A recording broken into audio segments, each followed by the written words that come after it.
Assalamualaikum warahmatullahi wabarakatuh. Waalaikumsalam warahmatullahi wabarakatuh. Ini dengan jenengan Bapak Dr. Muhammad Ali Anwar MPD selaku mewakili dari MBC NU Bogor ya. Ya, posisinya Wakil Ketua MBC Kecamatan Bogor periode 2017-2022. Oh, Wakil MBC. Wakil Ketua MBC. Ya. Ini ada beberapa pertanyaan yang ingin saya ajukan terkait dengan acara musyawarah kerja MBC NU Kecamatan Bogor. Ya. Adapun yang ingin saya gali dari panjenengan yakni tujuan dari diadakannya musyawarah kerja MBC NU Kecamatan Bogor ini apa saja? Ya, tujuan dari musyawarah kerja ini adalah yang pertama menata program yang akan kita laksanakan di tahun yang akan datang. Di tahun terkonsentrasi di tahun 2022. Itu yang pertama. Yang kedua, tujuannya adalah untuk mengkonsolidasi organisasi dalam rangka untuk memperkuat gerakan sekaligus mensukseskan program yang akan datang. Yang ketiga, bertujuan untuk mengevaluasi dari program yang sudah kita laksanakan. Dan kebetulan tadi sudah diadakan evaluasi dan ternyata 85% dari program sebelumnya itu dapat terlaksana dengan baik. Antara lain adalah bagaimana menyempurnakan ranting yang dulu dari 21 desa itu belum ada 20 ranting, tapi sekarang sudah ada 12 ranting secara penuh. Juga sudah ada namborisasi, jadi seluruh ranting sudah memiliki namborisasi.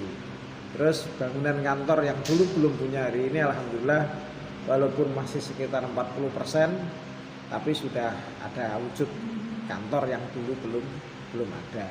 Dan masih banyak hal lain keberhasilan, tentu masih ada yang belum berhasil karena masih ada komponen yang belum komplit dan nanti yang akan datang baru kita kompleti. Oh ya. Jadi selain daripada evaluasi dari kegiatan-kegiatan sebelumnya setingkat MBC, jadi untuk kegiatan ke depan sampai di penghujung akhirnya kepengurusan ini yang diprioritaskan itu tentang apa saja, terutama bagi lembaga-lembaga yang sudah ada maupun yang belum ada. Iya. Yang pertama nanti kita masih punya keinginan untuk menyempurnakan pembangunan kantor. Karena kantor belum 100%.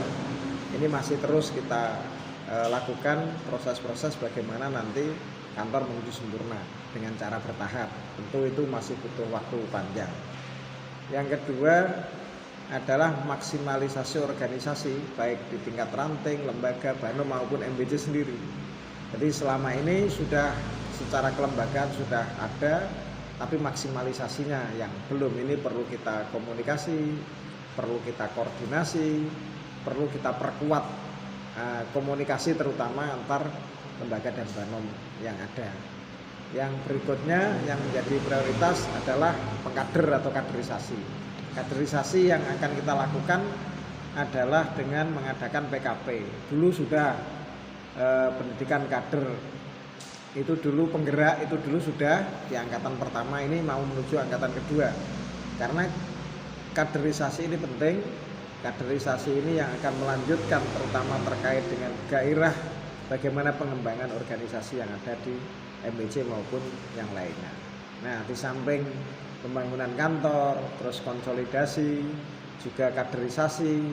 Juga yang tidak kalah pentingnya adalah kita akan mengembangkan yang namanya media digital. Nah ini penting karena hari ini dakwah kita tidak hanya di darat, tapi bagaimana akan kita lakukan dakwah di udara. Nah, hari ini dakwahnya sudah tidak boleh manual tapi sudah berarah digital. Nah inilah nanti kumpulan anak-anak muda akan kita jadikan satu dan akan kita bangun media itu sebagai bentuk media dakwah, media untuk mewarnai kehidupan yang di dunia maya, terutama terkait dengan pengembangan visi misi dari MBCNU yang tidak lain adalah bagaimana terwujudnya Islam ala Ahlus Sunnah wal Jamaah. Islam Ahlus Sunnah wal Jamaah kalau dikuatkan maka sesungguhnya kehidupan ini akan menjadi damai, kehidupan ini akan menjadi tenang karena Islam yang rahmat itu tidak mengajarkan bagaimana tidak damai. Nah ini yang akan menjadi prioritas. Masih banyak hal lagi yang akan kita lakukan termasuk mengkonsolidir bagaimana masjid musola ini akan terkonsolidir di naungan kita. Juga nanti akan dibentuk lagi lembaga-lembaga yang terkait dengan komponen-komponen mayoritas. Sekarang masjid musola ini banyak yang diwakafkan tapi nadirnya banyak yang meninggal. Maka ketika kita arahkan untuk pewakapan kepada NU ini adalah salah satu bentuk penyelamatan. NU selama masih ada maka masjid musola adalah tetap aman. Oh iya, terima kasih. Berarti banyak sekali program-program ke depan yang akan dijalankan baik maksimalisasi lembaga maupun pembentukan lembaga-lembaga baru yang dibutuhkan oleh MBC.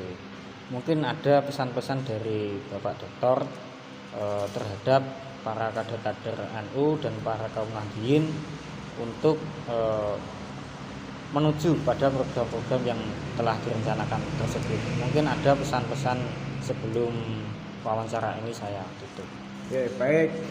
Sebenarnya masih ada program lain. Kita ada pengembangan perekonomian. Kita punya Nucles air mineral ini yang akan kita kembangkan yang sudah diproduk oleh PCNO melalui PT yang dimiliki oleh PCNO dan itu sudah resmi dan ini yang akan kita kembangkan. Maka pesan kita kepada para generasi muda maka harus bersiap bagaimana meneruskan estafet perjuangan para generasi sebelumnya dan harus memiliki wawasan pengembangan terutama wawasan terkait dengan keislaman yang ada di NU yang harus kita perkuat dan harus juga di samping kekuatan pemahaman keislaman bagaimana ada pengembangan penguatan ekonomi baik secara pribadi maupun secara organisasi. Yang tidak kalah pentingnya harus mampu membaca peta kondisi hari ini di sekitar kita.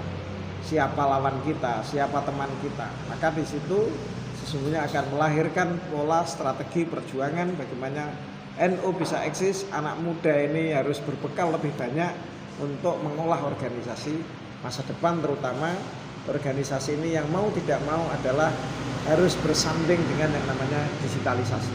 Maka anak muda yang sudah punya potensi itu harus bersama-sama untuk menguatkan Nahdlatul Ulama sebagai sambungan organisasi yang dilahirkan oleh para pendahulu, para ulama yang merupakan pewarisi ajaran para wali songo, para sahabat, para nabi. Nah ini sesungguhnya Islam yang kita hadirkan ala NU itu adalah Islam yang rahmah. Nah ini yang harus dipahami oleh anak-anak muda. Terima kasih atas informasi yang diberikan. Semoga bisa menambah wawasan, bisa memberikan manfaat bagi para pendengar, khususnya para kaum Nahdliyin. Terima kasih atas waktunya Bapak. Saya mohon pamit. Wassalamualaikum warahmatullahi wabarakatuh. Waalaikumsalam warahmatullahi wabarakatuh. Terima kasih.